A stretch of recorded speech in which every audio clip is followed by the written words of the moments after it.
Starting with the model's running gear. All of the running gear components that you see here are stock with the tank. And no mods were made to this section here of the model whatsoever. This is the one portion of the tank which is basically solid and works very well. The tank has molded die-cast early pattern road wheels that are connected to the swing arm with that of a single Allen fastener. This is the exact same setup which is found on the current generation of Henlong as well as also Taigen Tiger 1s. Now this is going to be a common theme and occurrence in this video is the fact that these components here are basically the same ones and installed in the same exact configuration as they do on the other kits on the market. In fact, these particular wheels here, as well as the track and the sprocket and the idler, are sold on the aftermarket scene as, you guessed it, detail hop-ups for said other vehicles. As for the quality of the wheels themselves, they are very nicely done and again are well made. The inner wheel as well as the inner portion do have the double rubber tires which are found on the Tiger 1 series. Now it's important to point out that on the Henlong Tiger 1s the inner row wheel is actually false and is a wide wheel as opposed to having the detail for that of the two segments that we have here for the tires. This is also important to point out for the all metal hopped up version of the Henlong Tiger 1s which are sold online, in which they do give you metal wheels. However, these versions are nothing more than copies of the plastic components, but again just made in die-cast metal. These versions are definitely not recommended, and that's again a subject matter for another video. As for this tank here, the wheels are the nice types that are found on the market. They are made out of metal and do have real rubber tires for that of all of the row wheels, including the inners and the ones all the way in the back. The rubber tires are basically the exact same quality as one would see on the Tamiya Tiger 1, as well as also the Taigen Tiger 1s that are metal upgraded as well. Now, as for the wheels themselves, when it came time for construction, just like with all RC tank models, I always remove the entire suspension in order so I could get everything nicely painted and primed in order to prevent any spots of the paint being missed. When it came time for remounting of the row wheels, each of the fasteners had a smear of grease added to them, which is a common practice that I do and is one that I recommend for anyone who's working on one of these tanks, as the extra lubrication will help on the performance of the model as well as also on the longevity of the parts. It gives some lubrication and definitely is something that I recommend for people to do on their builds. Now, just like all radio control tanks on the market, the suspension is functional. It's kind of difficult to show on screen as I don't want to break my glass turntable. But the pieces are fully functional and the suspension does hold up the weight of this heavy metal tank very well. Like I said before, it has the same pattern of suspension as a Henlong, which unlike the Taigen, which uses metal torsion bars, on the Henlong pattern, it's that of large springs. Now, the springs that are on the suspension here are not the ones found on the Henlong, as the Henlong springs would not be nearly strong enough in order to hold up the extra weight of the all-metal tank. The springs on this tank here are similar in style, but are a lot more robust, which is a very nice feature done on the model. The tank has not had any sagging issues to report on whatsoever, and the suspension is more than capable at propelling the model and holding it up during operation. Moving from the row wheels takes us to the tank's rear idler wheel. Now, the rear idler wheel that you see here is the early pattern Tiger 1 idler, which is distinguishable from the later pattern with that of its outer diameter. The earlier tanks did have a larger diameter rear idler compared to the smaller ones found on the later patterns. Now, as for the idler wheel itself, this one here is the stock original and does have ball bearings to be assisted. I believe the same is true for the main road wheels as well. As for the idler, like I said before, it is nicely done. However, one thing that the idler does have is that being a Henlong pattern idler, it does have the unsightly fastener hole, which is found in the center portion of the hub. Because of the way these idlers mount to the rear idler mount, there is a fastener that's mounted in the center of the wheel, and to get access, they have to have a hole that's found on the outer hub wheel. During the construction, I had to remove the idler in order to get everything painted. I then remounted the piece with that of a lubricated fastener, and I also used thread lock on the threads to keep everything firmly mounted in place. The thread lock is also utilized on the rest of the suspension, which is something that I strongly recommend for people to do. Once the wheel was mounted, I then went ahead and plugged and deleted the unsightly hole, leaving for the seamless appearance that you have here. Now, it's important to point out that this is definitely one modification that I strongly recommend for people to do on their hand-long pattern of idlers. I have seen countless times on YouTube as well as on the internet where you have otherwise exquisitely made 1/16 scale builds of a hand-long tank. However, they always forget to plug the hole in the idler. And in my opinion, it ruins the look of an otherwise exquisite piece. It's a simple modification to make, and once done, you'll never have to worry about it again. Now, in case anyone's wondering about getting access to the idler, with the use of the thread lock, you're not going to have the idler unscrew and thread out on you during the tank's operation. And the idler is definitely something that doesn't need to be removed from the tank. Hardly ever. If, however, there is an emergency and you absolutely positively have to get access to said piece, you simply just drill out the center portion, which was a plastic piece of runner that was fused in. You just drill it out. Now you have access to the fastener and you can remove it to do whatever you have to do. And of course, once you're done, you then just redo the bodywork. However, again, it's a feature that I recommend for anyone who takes their hand-long models and upgrades them with detail and painting, and turns them into a high-quality model as opposed to just a ready-to-run type plaything. Moving towards the front, takes us quickly back to the row wheels. You notice on the center portion of the row wheel fasteners, I went ahead and painted the intersections with red paint. This is a feature found on the real Tiger 1s. Now, with the real Tiger 1s, the way the hubcap systems are designed is that they do have this very large hex-type pattern that is found on the center hubs.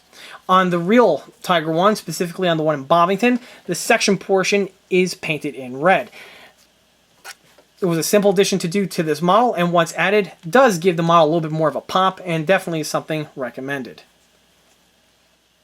Moving our way to the sprocket. The sprocket, just like the idler, are stock with the model and work perfectly fine. They are also nicely detailed.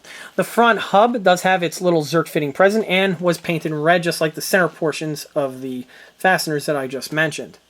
Now, on this model here, the hubs attach to the center sprocket in a slightly different way compared to the other tanks on the market. The other versions on the market utilize a hub that simply plugs into place and has all of its phase detailing.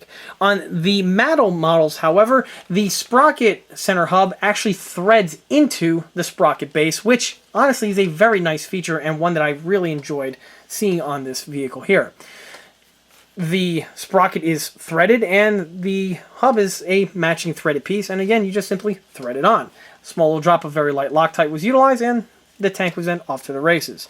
Inside here is that of your standard mounting hex fastener, and the piece is mounted to the gearbox in the traditional way that is done on all the 1/16 scale RC tanks. Moving our way to the track found on the model is the stock track and is a nicely detailed piece. The track is made of die-cast metal and does have a nice black oxide that is found on the stock track. Now, these tracks here, even though it does have that oxide, I still gave them my coat of paint that I do on my tank models, and the weathering was dry brush. Now, with the tracks being all metal, of course, this is going to wear off, and the bare metal will start showing through, which again will only help the look of the tank the more it's driven. Moving from the tracks now takes us to the tank's gearbox. The tank does feature an all-metal gearbox, and unlike the cheesy zinc gearboxes, which just wear out very quickly, the gearboxes that are on these models here appear to have steel gears, which, by all accounts, should hold up very well with that of RC running. Now, one thing that's important to point out was that the gearboxes on this tank here the gears are mounted to the spindles with that of small little hex fasteners.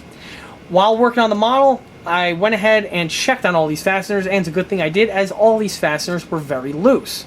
I went ahead and on each of these fasteners removed them, added a small little drop of Loctite, and remounted them and tightened them firmly in place.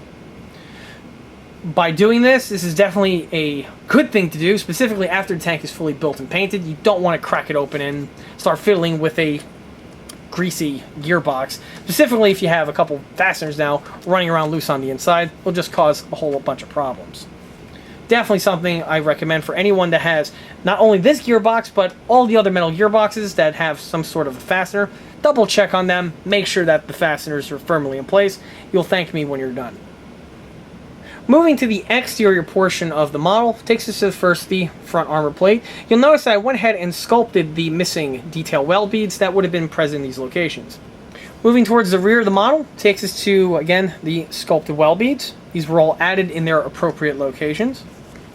As for the tow hitch, I went ahead and modified it by drilling out the section, as well as adding the small little fastener details which were missing.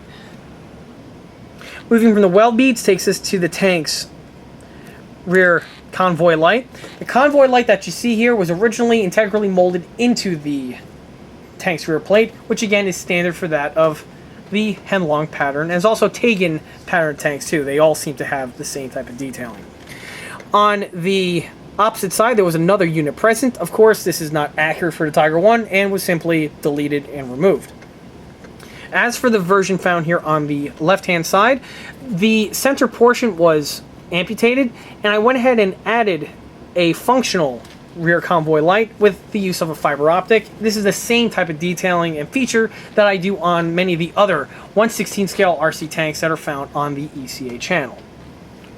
Moving up from the taillight now takes us to the tank's rear jack. The jack that you see here is not the supplied kit one. Instead, this is the resin aftermarket piece from eastcoastarmory.com. And was simply painted, weathered, and mounted in the same location that the stock one would have been present. Moving from the jack now takes us to the tank's exhaust manifolds. Now the exhaust manifolds that you see on this model here are a mix between the stock as well as ECA units. The heat shields that you see on the model here are the stock units as well as the armored covers. Now the armored covers were modified from the stock units in that their detailing was improved with that of the cast texturing. The small little Frankenstein lift bolts, which are found on either side of the unit, as well as that small little half moon cut, which is present on the lower portion here of these armored manifold covers. Moving our way to the actual exhaust manifolds themselves is slightly difficult to get in camera. However, these were changed out from the stock ones with the ECA resin ones. Here I have the stock unit on hand. And as you can see, it is all metal, and it is nothing more than a metal casted version of the plastic ones that are found with Henlong as well as Taigen. Same is true, of course, for the remainder of the components, which include the heat shields as well as the lower armor covers. In contrast, here I have an ECA one. Now this one is currently going to be used on another project. More info on that is to come, but you can get the idea. The ECA one is solid through and through, and this one is in the process of being drilled out so that a smoke system can be hooked up. This model was upgraded with that of a functional smoke system, and with the smoke system, the ECA ones are far superior than the hollow ones, not only just detail-wise, as you don't have this gaping hole on the inside, but with the design of the ECA ones, this funnels the air from the smoke emitter and funnels it out through the exhaust manifolds in a much more realistic way compared to the hollow gaping way that we have here, where it'll just smother out and just plume all over the unit. As for the top sections here, these are just like as per the ECA versions, these are actually recycled from the kit originals, only the mounting fasteners were drilled out and new ones are added. Also, just like with all the ECA sets, they come with a flex resin puffer cap detailing, and these are found in these two sections here, which again greatly help the accuracy of the piece compared to just leaving it absent like it is on the stock version. Moving from the exhaust manifold now takes us to the FIFO system. Being an early production Tiger, the FIFO is a bit of detailing that needs to be on this model.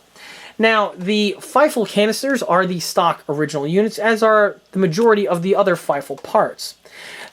Now, just like with the Henlong parts, which these are basically copies of, there is an unsightly seam line which cuts these two pieces in half, and they are assembled with that of fasteners that are on the back portions of the canisters.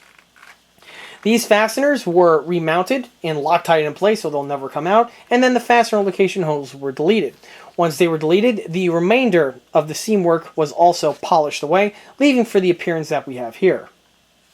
As for the tubes on this model here are actually a much more of an improvement compared to the stock Henlong versions, in that they actually have their threading and their pattern that are found on the FIFO intake tubes.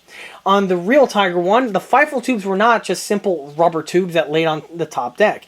In fact, they had a corrugated pattern to them and were very similar in concept to that of gas line tubing or that of like you would see on a dryer or an HVAC type system.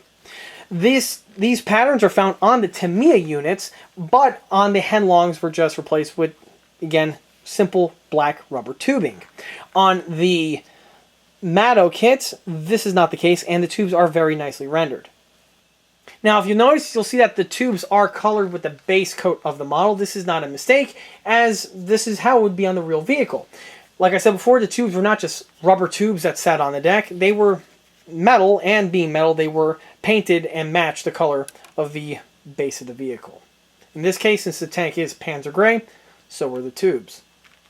Now, as for the intakes, these are actually not the Mato versions. The Mato versions, of course, were metal, and these ones here, I swapped them out with two spare ones from Tamiya.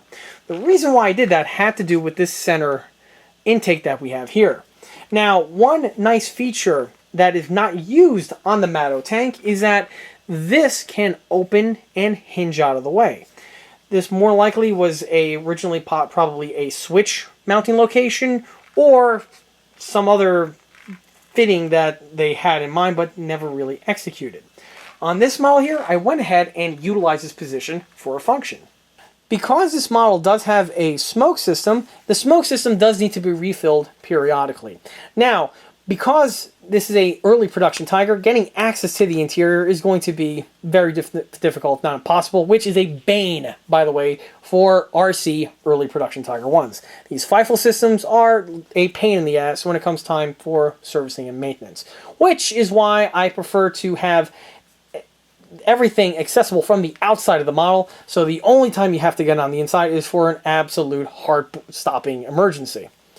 For the smoke system refueling, I went ahead and utilized this system over here. Now, this large air intake is actually spring retained to the tank. To open it up, you pull up on the system. You pull it up all the way. And once all the way, you can pivot it out of the way. Once pivoted out of the way, this reveals the little hidden compartment where we have a nail and a rubber tube. This here is to refill the smoke system. You pluck out the nail, fill your system up, reinsert the piece, stuff it away, not too far in or else you'll lose it, and just rotate the unit back in place. Now, the reason why I had to use the Tamiya versions was because the Tamiya ones were plastic. Being plastic, I could heat the section here, slightly deform the intake cone, which will allow the clearance necessary to swing open the intake. Now, keep in mind, on the real Tiger 1, these pieces are made out of very thin sheet metal, and it wouldn't be uncommon for these units to get kicked and banged and dented around. So, for this model here, it's perfectly adequate to have it slightly mutated compared to its stock component. As for the other components, these are all stock, which would include the air intake Y, as well as the tube mounting straps. Now, the tube mounting straps did have a slight modification made to them.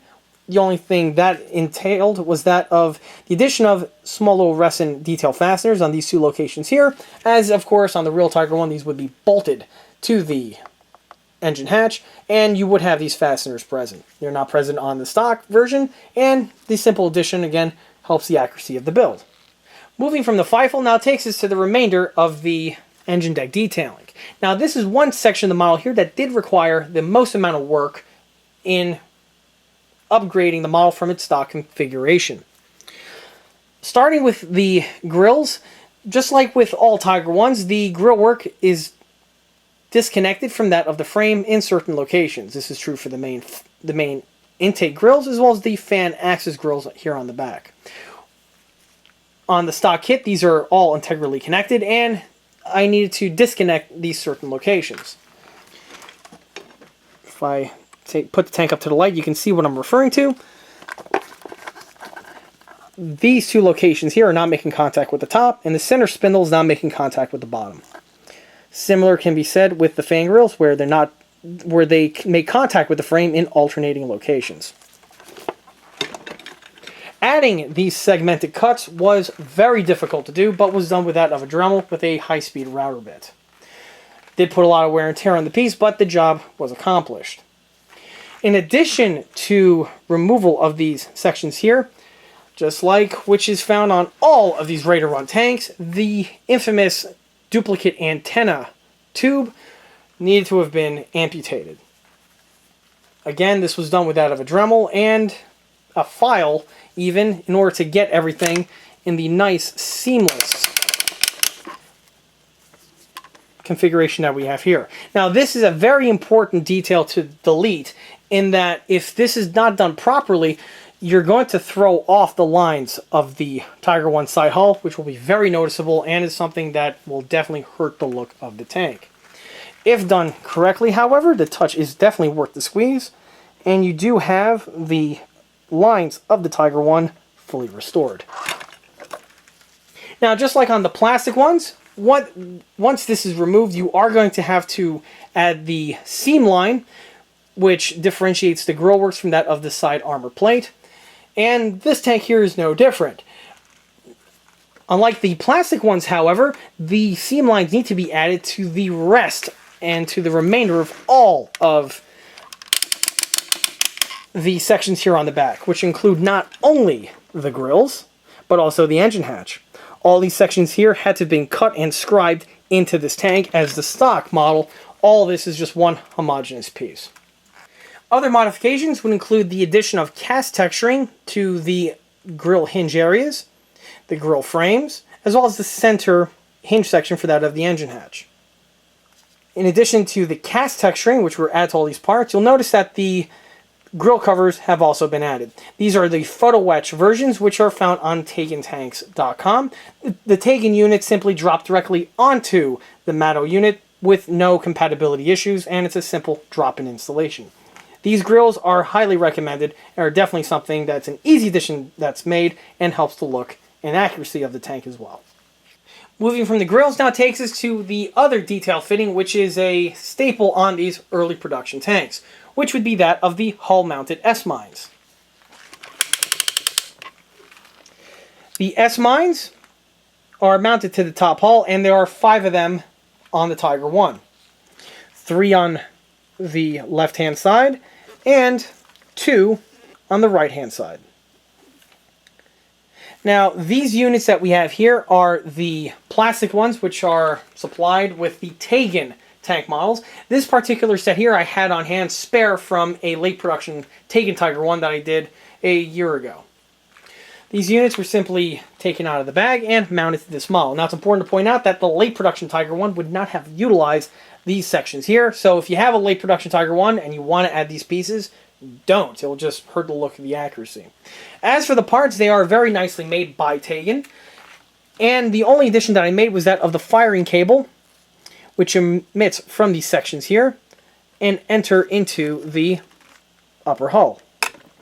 These cables were added to all the units, and again was a simple modification that helped the model.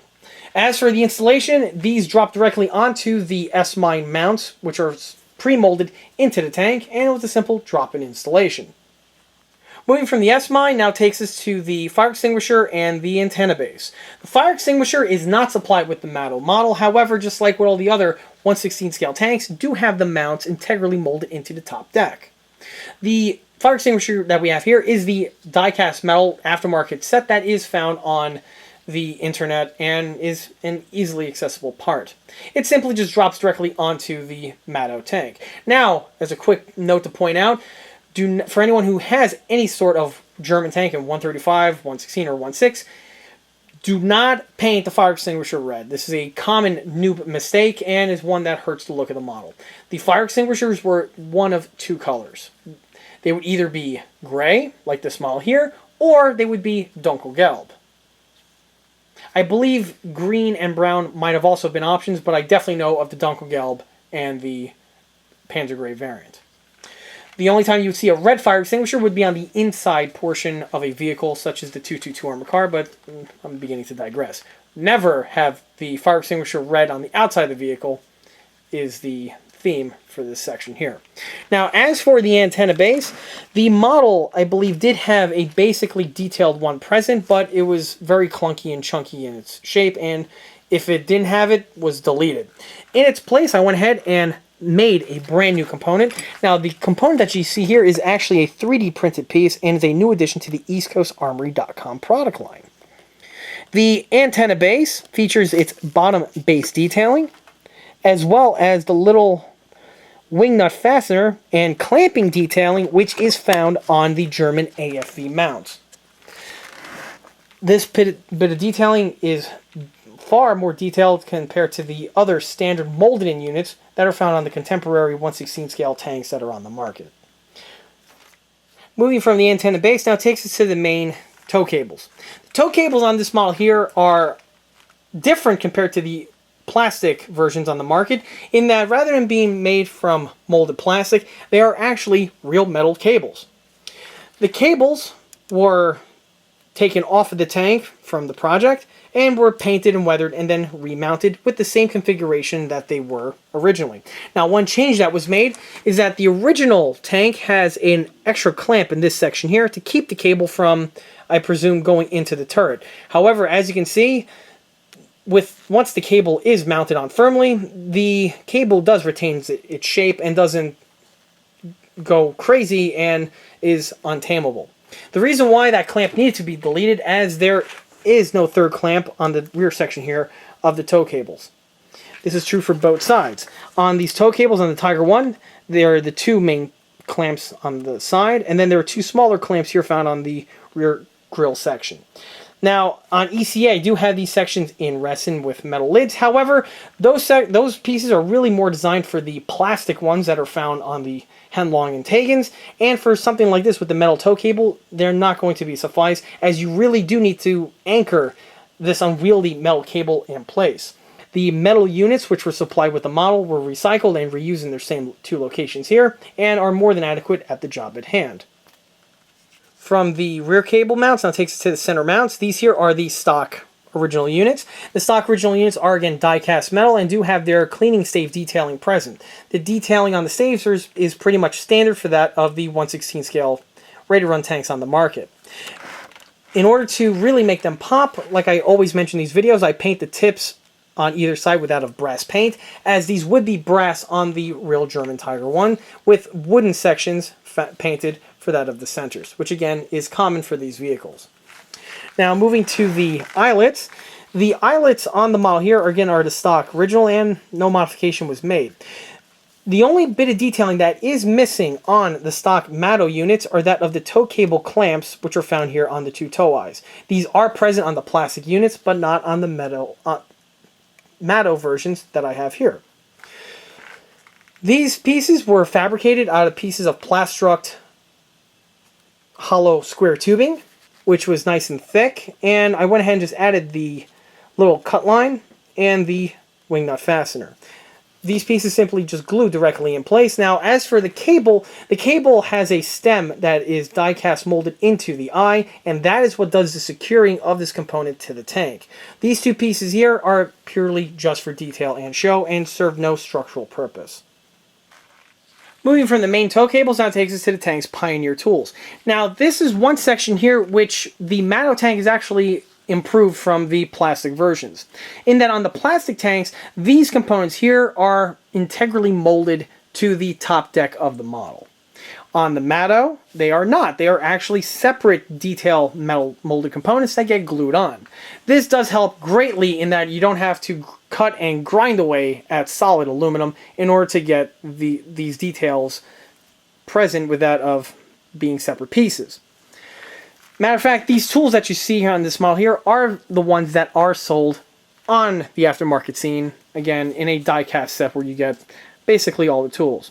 Some tools that are not included is that of the snorkel cover Y for that of the engine hatch. This is molded in, and I left it molded in as there's no need to remove it. Another bit of detailing that was molded in, though, was that of the large crowbar. The crowbar was integrally molded, as is present on other models as well, and on this model here was fully amputated and deleted. In addition to deleting it, you also have to do the body work, of course, to make sure everything is nice and smooth. This piece here is scratch built and is fabricated by a piece of wire that was flattened, sharpened, and the little tool posts were also added. While on the tool post, this is one ding, though, that these metal tools do have. The tools, again, are separately casted pieces that get glued on, which is good, but on the Mato versions do not have their tool posts present. All of the tool posts that you see on this model here were fabricated out of thin little pieces of aluminum. Once added, this greatly helps the look of the parts compared to just having them off of the tank and they're just hovering there with no clamps of any sort present. Moving from the tools takes us to the jack block. The jack block is the integrally molded in unit and is molded permanently to that of the upper hull and was simply painted as is, as I didn't need to delete it, and I was able to work within the confines that I have here. From the block now takes us to the center weld.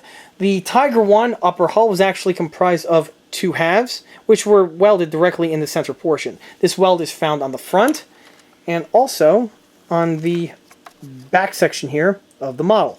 By adding these sculpted weld beads, greatly helps the look of the model. In fact, while on the welds, all of the side and front, as well as the bow area welds, were added as well. From this now takes us to the center air intake. The air intake you see here is the rest of the one found on the EastCoastArmory.com product line. Just like with all the other 116 RTR Tigers on the market, the center hub, or I should say the center air intake, is not included. They have the mount for the center air intake present integrally molded to the top decks, but the cover cap is simply omitted for one reason or another. The ECA unit simply just drops in directly on top of this molded in lug with no mods necessary. You just take it, glue it, and call it a day. From there it takes us to the headlight conduit detailing. These were originally molded into the tank, but were very soft in their detailing. The molded in ones were polished and deleted away, and in their place, the ECA caps were mounted.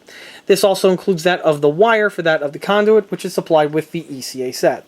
Of course, with one set, you have enough for one whole Tiger I, and the detail is a mirror image on the opposite side. From the headlights now takes us to the bow hatches. The bow hatches that are on this model here are the stock units and are designed to function.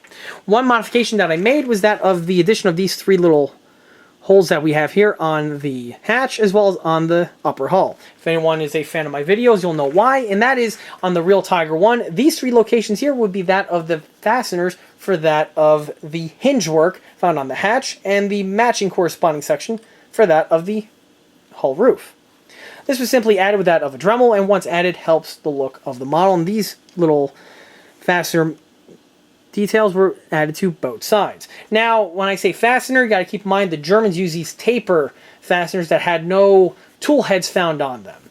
So the only thing you would actually see is a small little divot found in these two sections here. Same is also true for the turret roof, but I'll go into that as the video progresses.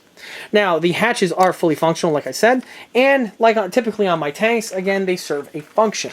On this side here, we have that of the tank's recharge jack. Just a 7.2, and just hook up to your charger and charge away. When you're done, you stuff it back into place and cover it. And on the opposite side, we have the main power switch, which is in this section over here.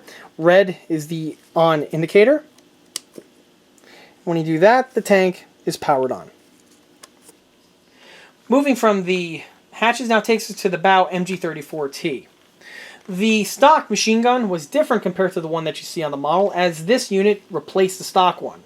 The stock one was a static bit of detailing which was simply mounted into this ball machine gun mount.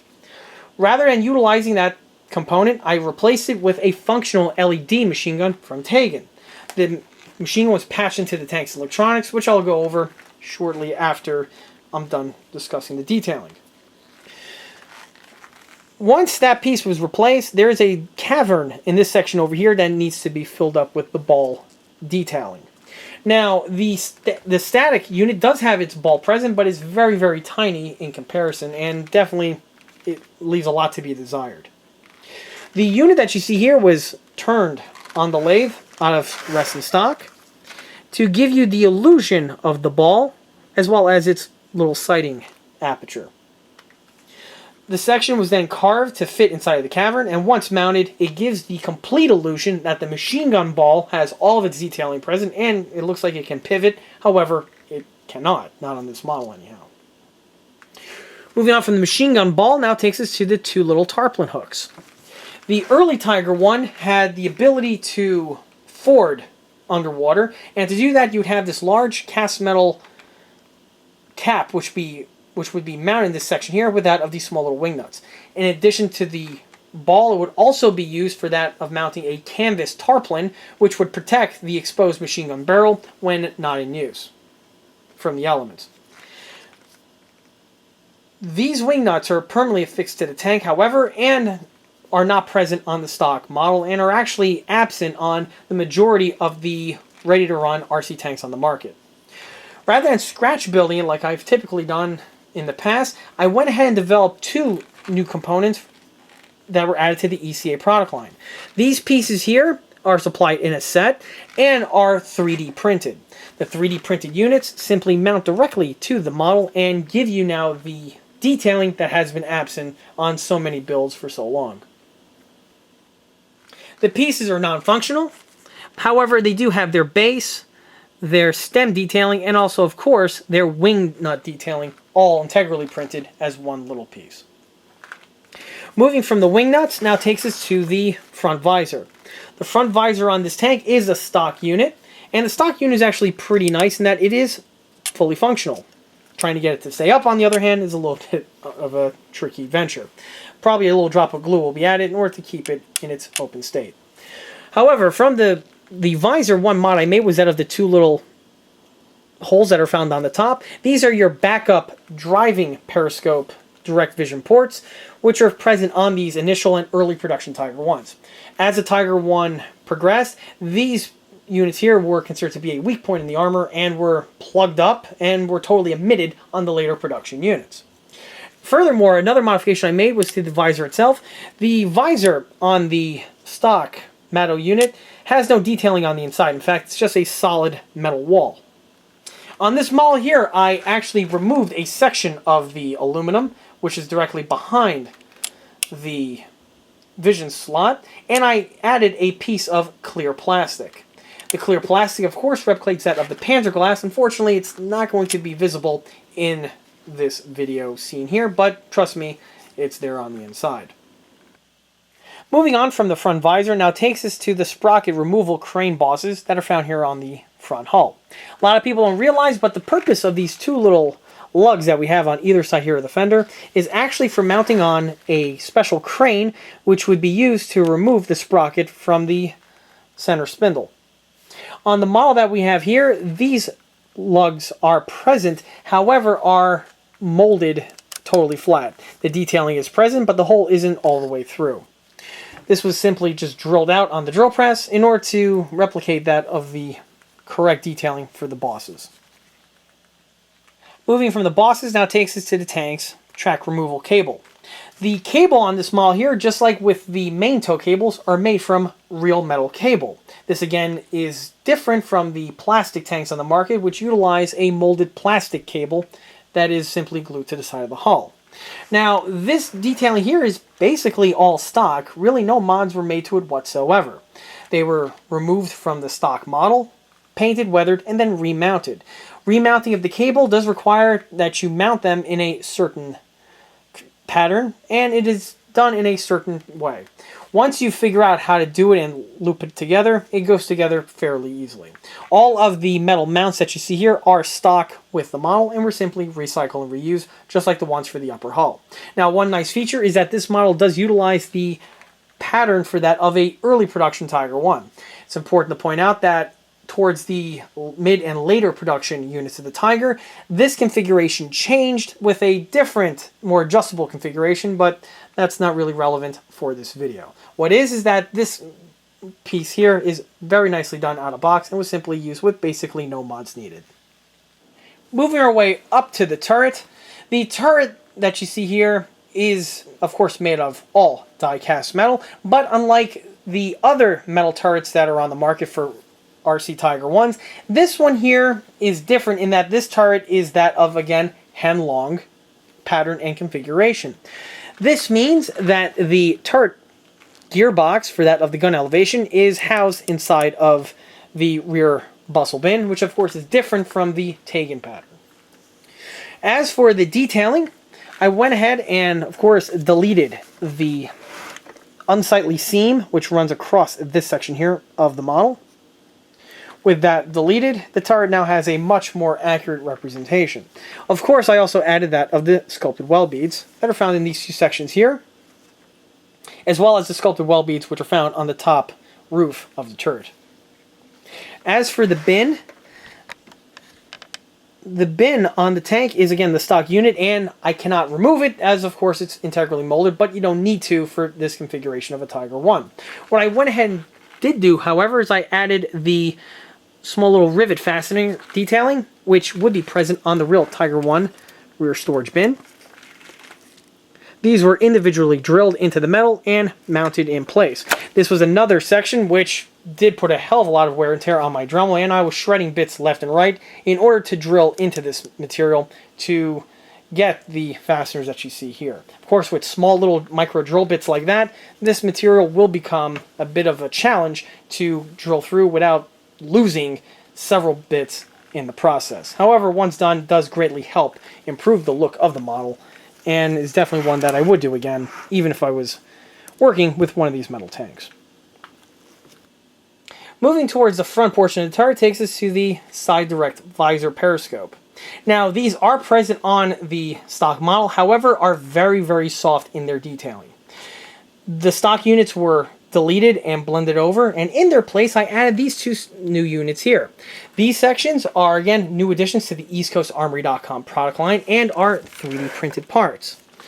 These units are designed for all 1/16 scale Tiger I's, but specifically for more or less the Henlong units, as the Henlong ones are a lot softer in their detailing compared to the Taigen counterparts.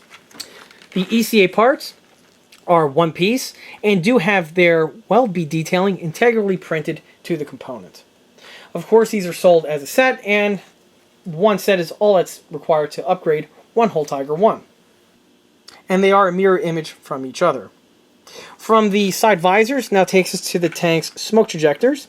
The smoke trajectors that you see here are not the stock original units. The stock ones were made from metal, however, are very soft in their detailing. In comparison, I have here the original unit.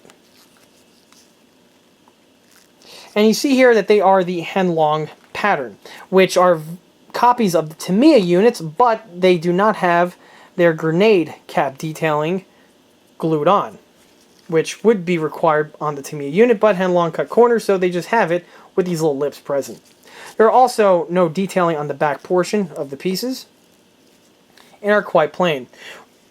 Rather than trying to modify these units here to improve them, I simply just replace them altogether.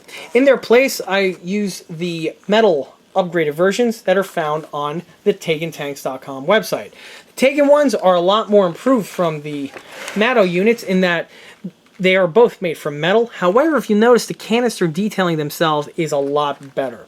They do not have that little inlet that is found on the Mato sets, but they also still have their little cutouts found on all these pieces over here, which of course are required for the smoke trajectors on the Tiger I. The only modification I did was just like on my other smaller builds, I went ahead and added the firing cable detailing, as well as their main conduit. In addition to that, I also mounted that of the small little mounting fasteners, which would be present on these components here, and all these little details greatly help improve the accuracy of these pieces, and it really do help make the model pop. Moving from the smoke grenades now takes us to the tank's mantlet and the gun. The mantlet on the model here is the stock unit, but has gone through several modifications and improvements to get it up to the way you see it in this video. The original mantlet, just like with several other 116s on the market, does have a hole for an LED indicator, which would have been located in this section over here. This hole is definitely a very obtrusive and a ding on the model's accuracy, and was promptly removed and plugged over and blended in smooth with the detailing. With the hole removed, the piece's accuracy jumps up tenfold. From there, I also went ahead and added the machine gun detailing that we have here. The MG34 machine gun barrel is one of the ECA sets and is simply mounted in place. I do believe the hole had to have been modified from the stock unit, as I believe it was very shallow with its molding and need to have been drilled and machined out further to the way you see it here. Same, I believe, was also true for that of the two front gunner periscope optics sections that we have drilled in. Of course, rough cast texturing was added across the entire portion of the mantlet, giving it that nice rough cast texture surface which is found on the Tiger I mantlets. From the mantlet now takes us to the barrel support section. This is the stock unit, and the only mod that I made were the two little fastener holes that are found on this side, the opposite side, and there are two more found on the bottom portion here. On the real Tiger I, these fasteners would hold a bushing which would keep the barrel nice and centered into its protective sleeve. Moving from the barrel shroud now takes us to the 88mm gun barrel. The barrel that you see on this model here is not the stock unit, and it was actually a replacement aftermarket piece from TaigenTanks.com. The Mato barrel, which I have right here in my hand, even though it is all metal, the Taigen barrel is far more superior. The stock original barrel does have a lot of chatter marks found on the surface from the CNC tooling which made the piece. The Taigen barrel, on the other hand, is absolutely flawless and smooth. Also, the Taigen barrel is better detailed in that it has the little wrench slits found on the barrel extension as well as on the muzzle brake, and these features are absent on the Mato counterpart. Another area where the Taigen barrel is superior is that of the gun muzzle brake.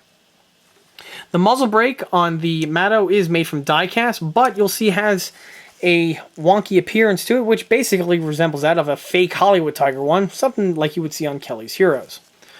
The Taigen early production muzzle brake, on the other hand, has a lot better shape and dimensions to it, and is definitely noticeable when stacked side by side with each other. Now, getting the Taigen barrel to mount to the Mato mantlet and mantlet trunnion did require a slight bit of hand fitting, but was done in a relatively short period of time with not a whole lot of effort. Moving our way to the roof of the model, the roof detailing would include the addition of the small little fastener holes that we have here on the center portion. This is a detail feature found on the Tiger I series and family. Now, just like with the hatches, like I mentioned before, these would be affixed with the same type of fasteners with that of tapered, tool faceless bolts. Now, on the Mato Tiger I, these details are present, however, they changed them from where they're supposed to be originally. On the real Tiger I, two of the fasteners would be located on the flat portion here of the roof, and the other two would be located on this angled section. The Mato kit does have these sections molded in, however, instead of molding them on this angled section, they molded all four of them on this plate over here. More than likely, this had to do with the type of molds required for that of the die-cast tooling. However, even though they did give you this detailing, it did need to be addressed as it was in the wrong location, and of course, didn't help the accuracy. So what I went ahead and did was I deleted and polished away the other two fasteners, which would have been located over here. These sections were polished and removed, and I replicated and added the other 4 fasteners in the other 2 locations, which they would be present. Moving from the holes now takes us to the hatches. As for the loader's hatch, this is purely stock with no mods made. I did add that little switch to this section here, which I will go over when I get to the electronics. As for the commander's cupola, this again is the stock unit with a few modifications made. First 2 additions were that of these 2 little lugs here. These are for that of the canopy, which would be located in this section here to give the tank commander a little bit of shade. Another bit of detailing I added was that of the hatch stop, which is absent on the stock model, and however the mounting location is present with the casting, and I simply just fabricated this piece from metal as well as a little bit of plastic. As for the hatch, it is fully functional, and just like the Henlong and Taigen counterparts, this is where you would load the airsoft BBs for that of the airsoft firing capability. Moving on to the paint and the markings, the tank is replicating that of a early production Tiger I from the 502 tank battalion. This tank battalion would have been located in Russia in the 1942 timeframe. As for the pattern, this would be the Panzer Gray configuration, which again is applicable for this period of time. Now, as for the markings that you see here are a mix of decals that I acquired and had on hand. The small little marching mammoth on the front here is a spare decal that I had on my decal sheet. The cross and the numbers that you see are lifted from a decal sheet from Elite Armor. The Elite Armor decals are nicely made and are absolutely flawless. They mount on very easily and effortlessly and have absolutely no detail, sheen, or shine to them once fully lacquered in place. Now, as for the number of the vehicle, this is a purely fictional vehicle and is not based on an actual tank. 315 was chosen by the customer, and I simply just followed his demands. Now, as for the back, there is another marking which I need to go over. Now, one unique feature that vehicles from this tank battalion had during this period of time is that on the rear portion of the turret, they had their unit emblem painted on. Now on this model here, it would be on the rear bin. However, if the bin wasn't present, this would have been painted on the rear section of the turret. Keep in mind, at this time, there were still several initial production Tiger I's still floating around, and these vehicles did not have this pattern of bin design present at this point, which is discussed in other videos on my video listings. However, on this model here, the graphic that we have on the back is not a decal, and in fact is hand-drawn and hand-painted by myself. After I applied the Mammoth, the remainder of the tank's decals were applied, and then everything was blended in and smoothed over with the tank's weathering, leaving for the seamless appearance that we have here on this build.